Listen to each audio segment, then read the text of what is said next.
You're up and running, my dude. It's 5:05 and welcome into a Friday edition of the Carolina Journal News Hour. News Talk 1110 99.3 WBT. I'm Nick Craig. Good morning to you. We start off with some positive news across the state of North Carolina this morning, looking at the economy. In 2024, growth in 71 of North Carolina's 100 counties contributed to a total of $36.7 billion in visitor spending statewide. That number is up from where it was in 2023 by almost $2 billion. That number sat at $35.6 billion in 23. These numbers are based on a tourism economies studies commissioned by Visit NC, which is part of the Economic Development Partnership of North Carolina. Democrat Governor Josh Stein said in a press release, quote, "This news underscores what we all know. North Carolina is not only a fantastic place to live, but it's a special place to visit.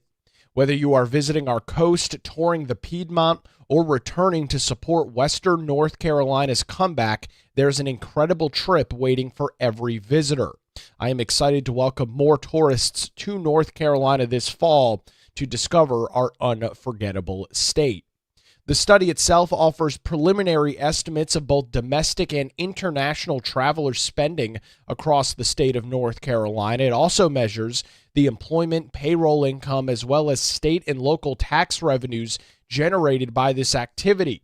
The analysis is based on a statistical model incorporating detailed Visit NC data, as well as information from federal and state agencies, nationally recognized private and public nonprofit travel organizations, and other sources within the travel industry.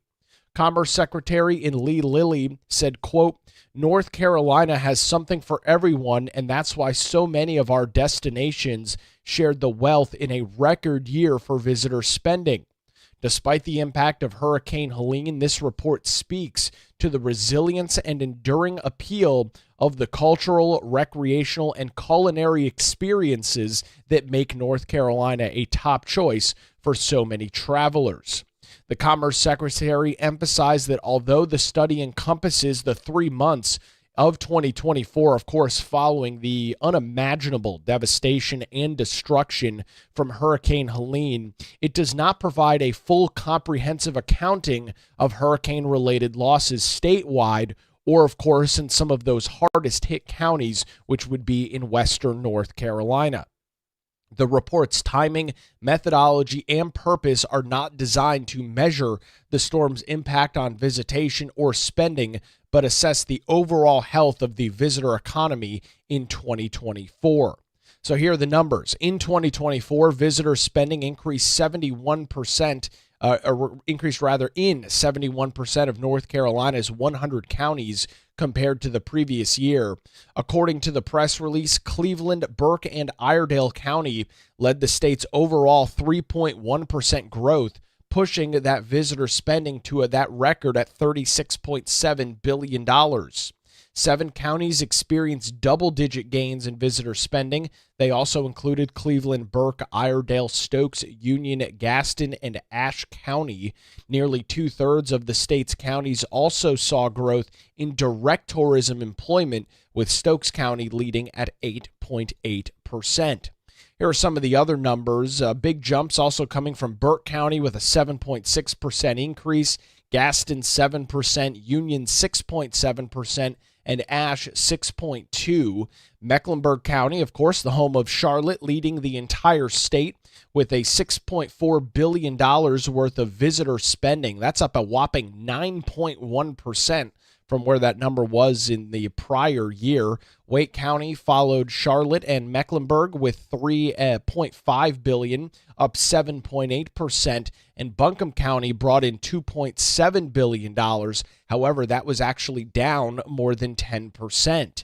Dare County saw $2.1 billion in spending as well, which was also a slight dip of 2.2%.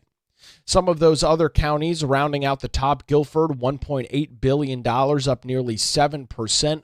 Brunswick County, that's in southeastern North Carolina, $1.2 billion, a 5% increase there. Durham also seeing $1.2 billion. That's up 3%. New Hanover County, which hosts the city of Wilmington, $1.1 billion, up a modest 1.6%. Forsyth County also at $1.1 billion, up about 1%. And finally, Moore County at $860 million, up nearly 7%. Turning our attention back to Mecklenburg, not only leading in spending across the state of North Carolina, but it had the largest tourism workforce, with nearly 38,000 people employed directly as a result of the tourism industry. That was almost a 5% increase. Four other counties also employed more than 10,000 people directly in the tourism business. Whit Tuttle, who is the executive director of Visit NC, emphasized that the report highlights the tourism industry's importance to every county across our state. He explained that although the data includes the 3 months following Hurricane Helene, which affected the state in September of last year, the study's design, its timing, methodology, and purpose was not intended to measure the storm's impact on visitation or spending. Instead, he said it serves as an overall assessment of the visitor economy's health in 2024, saying, quote, "It's certainly an indication of where the efforts were felt. But given the complexities of the tourism industry, the time frame of this research, we need to reassess the temptation to view this data as a definite report of the storm's economic impact. As travelers return, we will celebrate the resiliency behind the mountain recovery efforts that fortify the industry and underscore its value to our workforce, our businesses, and our tax base." North Carolina welcomed nearly 40 million visitors from across the country last year, ranking fifth in domestic travel behind California, Florida, Texas, and New York, according to a May report from Visit NC. Over the past 4 years, the state has closely competed with Pennsylvania and Tennessee for that overall fifth position, and in 2024, domestic travel spending reached record levels, and the state also experienced substantial growth in the international market. More than 900,000 international travelers came to North Carolina, 16.5%, driving an increase in spending to nearly $1.2 billion. All in all, looking at this report from the top to bottom, great news for North Carolina's economy, great news for the continued growth across the Tar Heel state. You can read some additional details on this study from Grow NC. Check out the quotes from the governor, commerce secretary, and other folks over on our website this morning, carolinajournal.com. That headline story, visitors spend over $36 billion in North Carolina in 2024. Turning our attention to some other statewide news this morning, a federal grand jury returned an indictment earlier this week charging a Canadian citizen with illegally registering to vote and voting in federal elections in both 2022 and 2024 right here in North Carolina. U.S. Attorney for the Eastern District in Ellis Boyle said, quote, "Every single time a non-citizen casts an illegal vote in North Carolina, it steals and nullifies the vote of an actual citizen. If the records are correct, this Canadian citizen appeared to have voted in New Hanover and Pender County elections over the past 20 years. We intend to approve his illegal conduct in court and put an end to it." James C. Barnacle Jr., the FBI special agent in charge in North Carolina, said, quote, "Every American deserves the right to vote without interference in this domestic process. We appreciate the North Carolina Board of Elections partnership and commitment to working together to ensure fair elections in our state." According to the indictment, Dennis Bouchard, who's 69 years old, falsely claimed to be a United States citizen to vote in federal elections, including the most recent presidential election in November of last year. Bouchard, who has resided in the United States since the 1960s, never obtained legal U.S. citizenship status. Despite his status, he certified that he in fact was a U.S. citizen on voter registration applications in both 2022 and 2024, where he cast ballots in the 2024 presidential election and in the 2022 congressional elections as well. Sam Hayes, the executive director of the North Carolina State Board of Elections, says, quote, "I am proud of the efforts our investigators who worked with this case prior to handing it off to law enforcement partners at the FBI. Nothing is more crucial to our democracy than confidence in our electoral process, which is why vigorous enforcement of our election laws must be a priority. The North Carolina State Board of Elections team continues to stand ready to assist the U.S. Attorney's Office as they investigate and prosecute voter fraud in North Carolina." Again, that's Sam Hayes, the executive director of the state board. This is a very interesting story to watch unfold. This indictment seemingly popping out of nowhere yesterday afternoon, popping up on the website for the U.S. Attorney's Office for the Eastern District of North Carolina. We are continuing to track down details on all of it. As soon as we get those, we'll pass them along to you right here on the Carolina Journal News Hour, and I'll have a story up shortly on our website, carolinajournal.com. Where it's now 517, News Talk 1110, 99.3 WBT. We will get a look at your early Friday morning roadways ahead of the big weekend, a big holiday weekend. A look at traffic with Boomer Von Cannon. You got it, Nick. Thank you.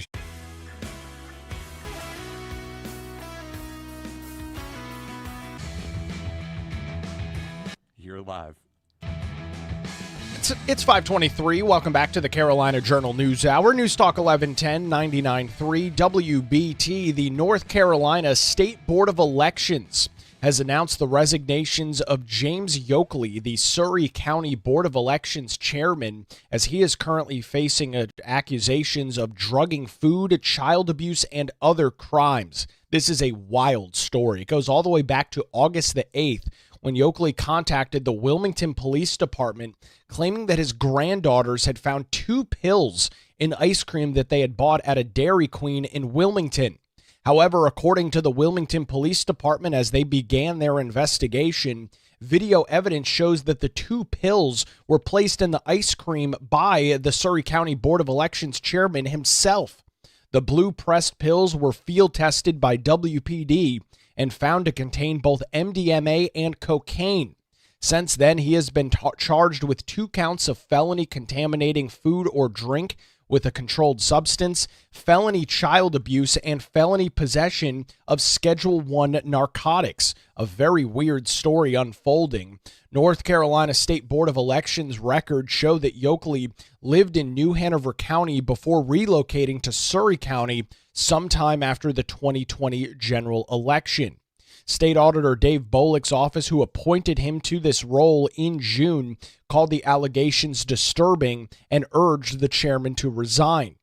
In a statement, Bollick said, quote, "The arrest and investigation of the Surry County Board of Elections chair is very disturbing.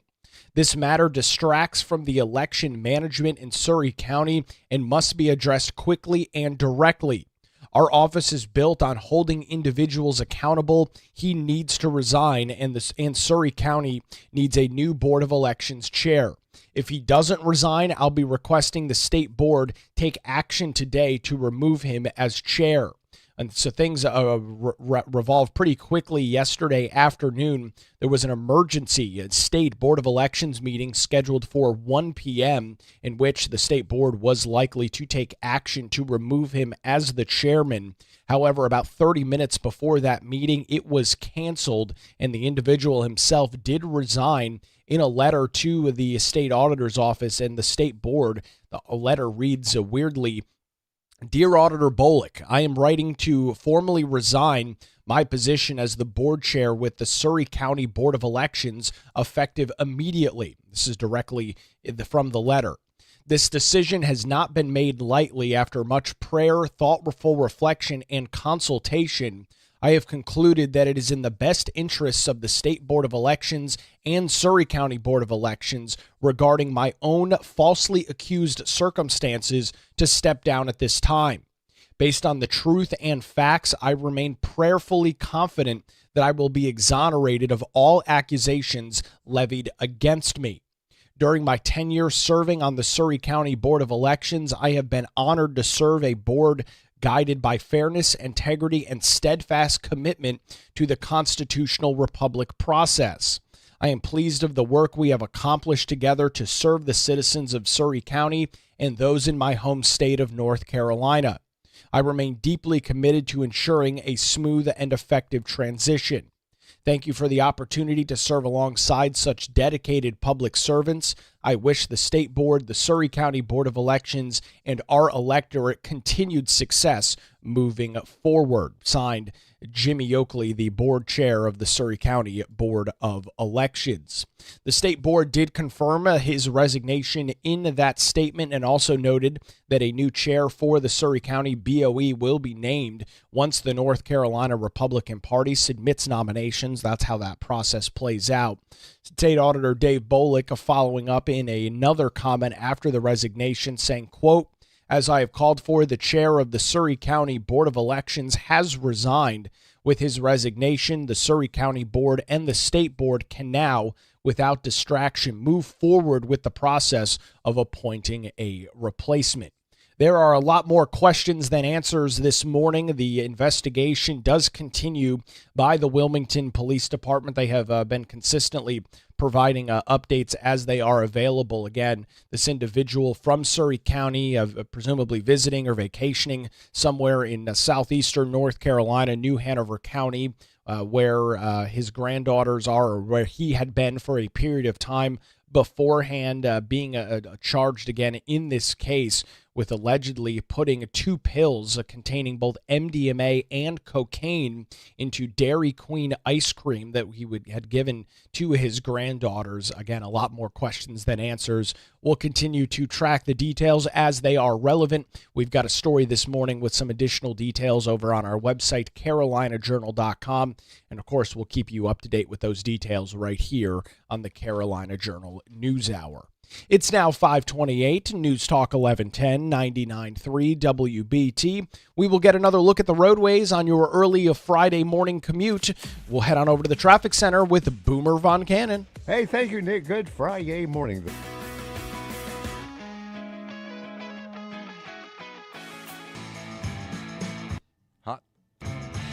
It's 5:36. Welcome back to the Carolina Journal News Hour. Recapping one of our big stories this morning, North Carolina set a new tourism record in 2024 as visitors spent $36.7 billion statewide, a 3.1% increase from the previous year's high of $35.6 billion.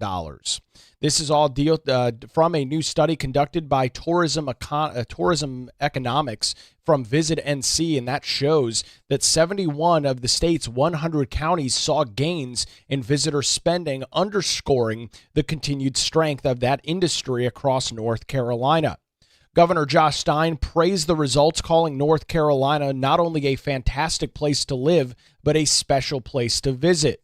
Stein said visitors to the coastal area, Piedmont, and Western Mountains will continue to find an incredible trip waiting in every corner of the state.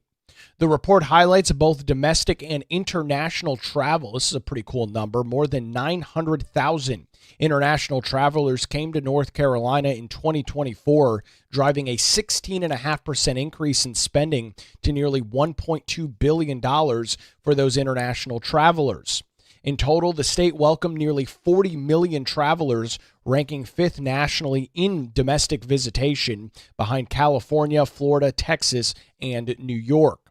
Several counties stood out on their strong performance, including Cleveland, Burke, and Iredell County, which led statewide growth. Some other counties, some notable mentions. Mecklenburg led all counties with $6.4 billion in visitor spending, up over 9% compared to where it was last year. Wake County also seeing some big-time gains, $3.5 billion there, a 7.8% increase. However, not everybody saw those increases. Buncombe County, of course, the city of Asheville, reported $2.7 billion in spending. However, that fell 10.6%.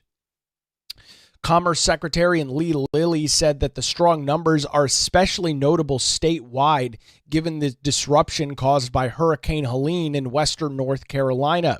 Lilly emphasized that while the report includes the months following the storm, it is not intended to measure hurricane-specific losses. Instead, the study offers a broader look at the health of tourism across the state of North Carolina, with Lilly saying North Carolina has something for everyone. Despite the impact of Hurricane Helene, this report speaks to the enduring appeal of our cultural, recreational, and culinary experiences across North Carolina.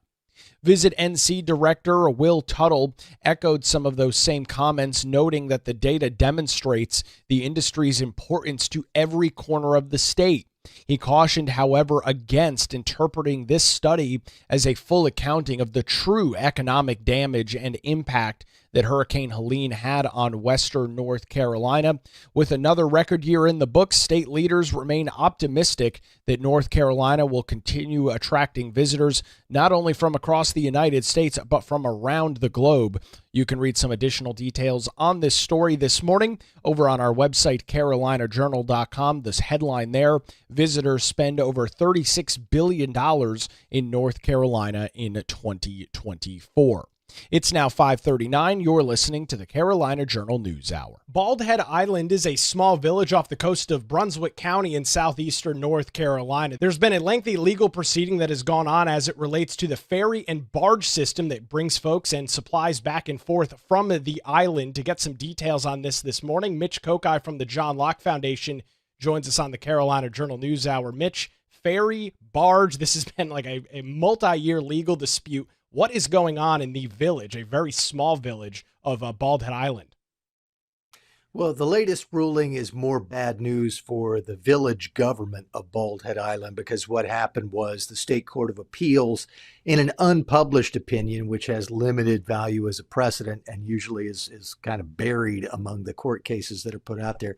In this unpublished opinion, the Court of Appeals agreed with the lower court that Bald Head Island could not enforce this right of first refusal, or ROFR, to purchase that infrastructure that we're talking about: the ferry system, the barge, the tram system on the island, and the parking lot on the mainland that goes along with all of this. The dispute really stems from the fact that Bald Head Island was developed privately. And when the gentleman who developed the island died in 2013, eventually his estate decided they wanted to sell that private infrastructure. By that time, there was a village of Bald Head Island, so there is a village government.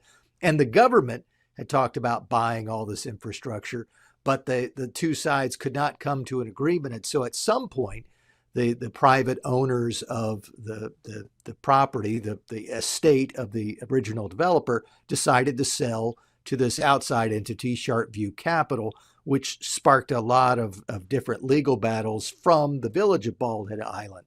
Now, earlier this year, the state Supreme Court decided not to take up the case of the actual sale of the system from the previous owners, the estate of the developer of Bald Head Island, to Sharpview Capital. But now the Court of Appeals has stepped in most recently and said it's not going to enforce this right of first refusal that the village claimed that it had for buying the infrastructure, because that had never been put forward to the Utilities Commission. The Utilities Commission is involved because the Utilities Commission has, for many years, had authority over the ferry system and the tram system that operates on Bald Head Island, because there's very little auto traffic on the island.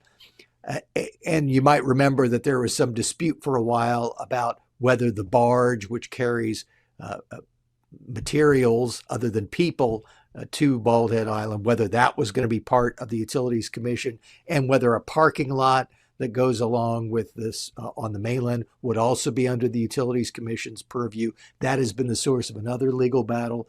But the latest decision basically says, no, Bald Head Island Village, the local government, you did not have the right to buy this property before it was sold to Sharpview Capital.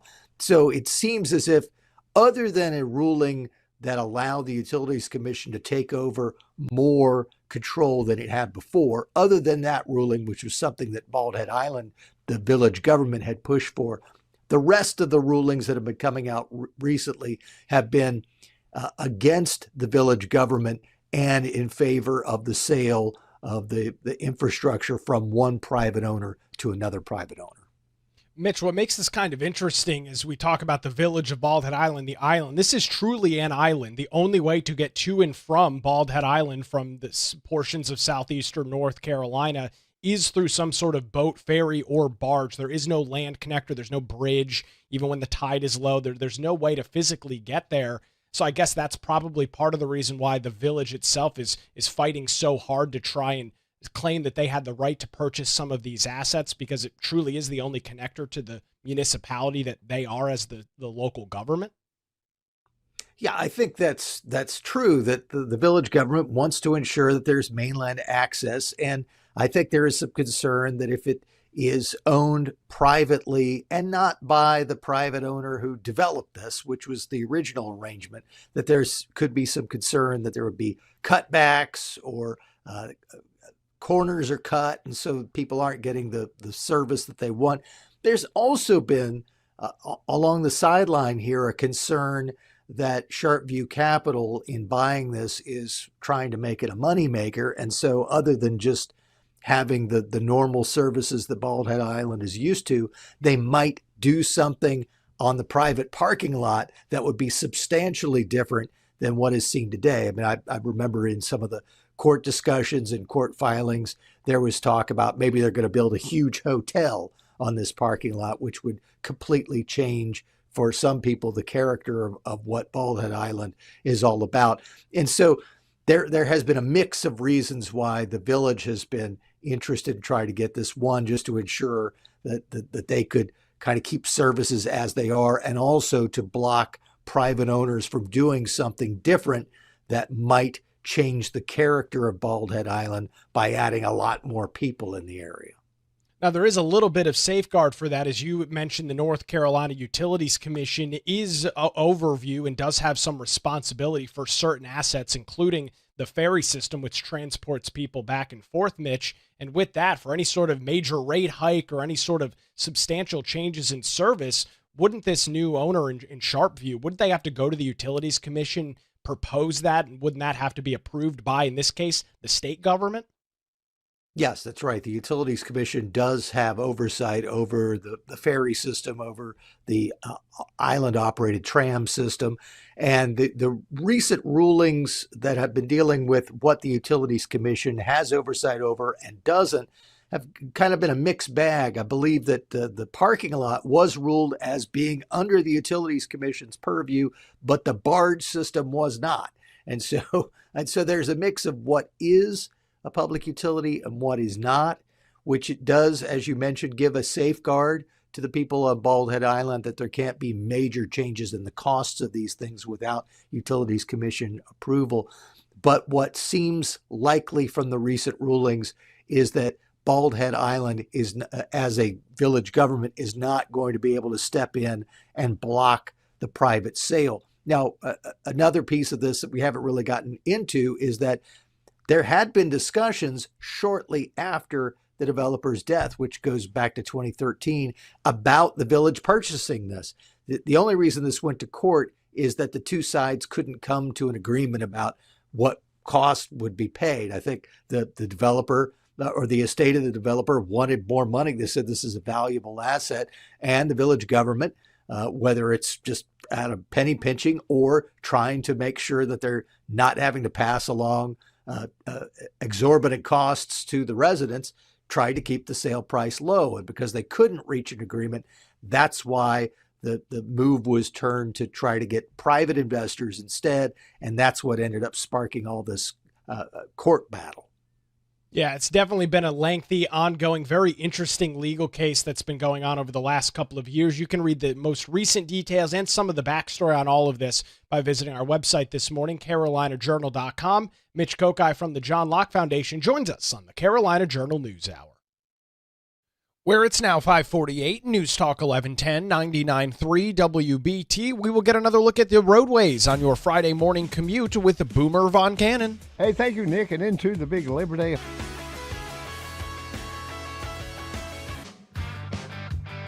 Hot.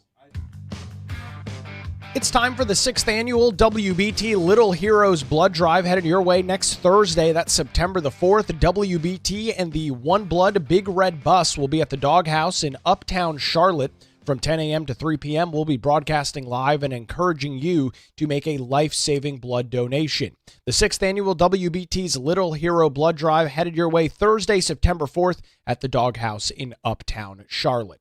It's 5:54. Welcome back to the Carolina Journal News Hour. News Talk 1110 99.3 WBT. State lawmakers convened this week for a brief session in Raleigh in which they were originally scheduled to consider veto overrides on several bills. However, lawmakers there Tuesday and Thursday, the session ended without overrides being taken up. Instead, lawmakers have now scheduled those overrides for a late date in late September. The bills on the state House side that were scheduled for consideration included three measures: House Bill 171, Senate Bill 227, and Senate Bill 558, which were all designed to curb the diversity, equity, and inclusion agenda in K through 12 education, higher education, and in state and local governments. Those three pieces of legislation getting some significant movement, at least at the national level. The discussions over the last couple of months, Governor Josh Stein vetoed those three bills. However, Senate Bill 558 and 227 were overridden in the state Senate, where Republicans have a veto-proof majority. However, as we turn our attention back to the North Carolina House, the GOP needs at least one Democrat to side with them to have the override come forward. In the initial House votes approving each measure, no Democrats, not one of them, voted on the DEI bills. And to this point, publicly, no Democrats have publicly pledged to join Republicans in overriding those vetoes. Shortly before the veto overrides were scheduled earlier this week, the North Carolina Legislative Black Caucus put out a press release claiming a full commitment from all 41 members to vote to sustain vetoes on any DEI bills. The press release read as follows: if enacted, these bills would tear down the programs and policies that help create equitable opportunities in schools, workplaces, and state agencies. They would send a message to every Black North Carolinian and our community of color that their voices, experiences, and futures do not matter. However, Democrats are unlikely to maintain unity at least one of the other education-related bills that lawmakers are scheduled to take up when they return to Raleigh around September the 22nd. A veto override on House Bill 87 already does have public backing from at least one Democrat. That is Representative Shelley Willingham of Edgecombe County. We've got some additional details this morning on these veto override votes, which could be coming as soon as about a month from now. You can read those details on our website, carolinajournal.com. That's going to do it for a Friday edition. WBT News is next, followed by Good Morning BT. We're back with you Tuesday morning live right here on News Talk 1110 and 99.3 WBT.